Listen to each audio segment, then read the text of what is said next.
Welcome to back IBA OGDCL 2024 के scholarship के हवाले से आज हमारा लेक्चर नंबर 5-6 है जो बहुत ही इम्पोर्टेंट है। पिछले लेक्चर में हमने कवर किया था टेंसेस और पैसिव वॉइस। टोटल 5 जो है लेक्चर्स अपलोड है। आज हम सीखेंगे बहुत ही इम्पोर्टेंट जो वेरी मेजर है इंग्लिश ग्रामर के हवाले से। Use of each, neither, either. ठीक है, अब इनका इस्तेमाल किस तरीके से करेंगे तो आइए लेक्चर की तरफ चलते हैं। लेक्चर स्टार्ट करने से पहले रिक्वेस्ट प्लीज हमारे चैनल को सब्सक्राइब करें ताकि कंप्लीट वीडियो आपको मिलती रहे स्कॉलरशिप के हवाले से। अब देखिए ईच, नीदर और ईदर का क्या कॉन्सेप्ट है, ध्यान से देखना, वेरी इंपॉर्टेंट है, वेरी वेरी। अब ईच का मतलब होता है हर एक इंडिविजुअल। ठीक है, कोई ग्रुप है, ठीक है, कोई ग्रुप है, लेट सपोज करते हैं 2 बंदे हैं, ठीक है, तो मतलब हर एक का जो है ईच का मतलब होता है। ठीक, और नीदर मतलब दोनों में से नहीं, ठीक है, दोनों में से कोई भी नहीं। ठीक है, और ईदर का मतलब होता है दोनों में से कोई भी एक। ठीक है, ये ध्यान से याद रखना। ईच मीन्स हर एक और नीदर मतलब दोनों में से कोई भी नहीं, दो। ठीक है, और ईदर का मतलब है दोनों में से कोई भी एक। अब याद रखना कि ईच, नीदर और ईदर क्या है, ये है डिस्ट्रीब्यूटिव प्रोनाउन। डिस्ट्रीब्यूटिव प्रोनाउन इनके एमसीक्यूज बनते हैं। ठीक है, तो इस वजह से हम ये टॉपिक आपके लिए लेके आए हैं। अब देखिए ये जो है तीनों अपने साथ जो है सिंगुलर हेल्पिंग वर्ब लेते हैं। याद रखना कैसे, देखिए ईदर इज कमिंग हियर, दोनों में से कोई एक इधर आ रहा है। ठीक है, देखो ईदर इज कमिंग हियर, ध्यान से देखना। उस तरीके से दूसरा जुमला देखें,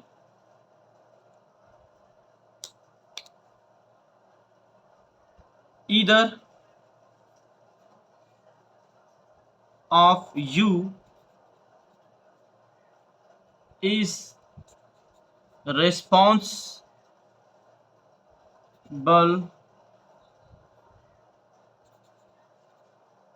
for damage. Either of you is responsible for damage. दोनों में से कोई एक, तुम दोनों में से कोई एक इस डैमेज का जो है जिम्मेदार हो।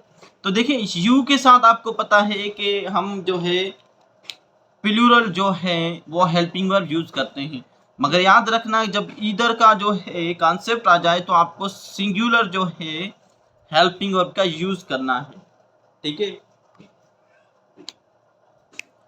अब दूसरा जुमला बनाते हैं ईच का, ध्यान से देखें, वेरी इंपॉर्टेंट है। Each is writing a letter, हर एक कोई राइट कर रहा है लेटर। ठीक है, हर एक खत लिख रहे हैं। तो देखिए आपको पता है कि ईच मतलब जो है हर एक। ठीक है, तो ये कॉन्सेप्ट है कि ईच, नीदर, ईदर अपने साथ हमेशा singular pronoun singular helping verb लेंगे।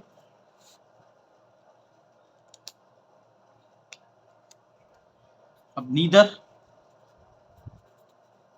Neither of them has worn the uniform. ठीक है, दोनों में से किसी ने भी यूनिफॉर्म नहीं पहनी। अब देखें नीदर ऑफ देम के साथ हमने हैज लगाया, आपको पता है कि देम क्या है, प्लूरल है। ठीक है, तो वहां पर हैव लगना चाहिए, मगर नहीं, ईदर, ईच और नीदर के साथ हमेशा आप सिंगुलर हेल्पिंग वर्ब लगाएंगे। ठीक है, ये एरर डिटेक्शन में क्वेश्चन आते हैं। ठीक है, उस वजह से मैं बार बार बोल रहा हूँ, ये थोड़ा ध्यान से देख लीजिए। और एक और कॉन्सेप्ट थोड़ा ध्यान से देखें, ये जुमला बनाते हैं, ये बहुत जरूरी है। Sorry, each of he is good, ध्यान से देखें, neither of she is good, either of it is good. अब बताएं कि ये जुमले करेक्ट हैं या नहीं। जी, हमेशा याद रख लें, ईदर, नीदर और either, sorry each, neither, either, ये कभी भी ही, शी, इट के साथ नहीं आएंगे, याद रख लें, ठीक है। क्यों? क्योंकि ही वन पर्सन है, शी वन पर्सन है, इट वन पर्सन है, ठीक है।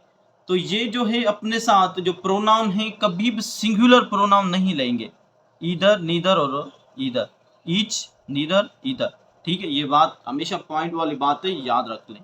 कभी ऐसे क्वेश्चन होएगा ही नहीं, each of he is good, ये क्वेश्चन बनेंगे ही नहीं, ठीक है, ये ग्रामर में है ही नहीं।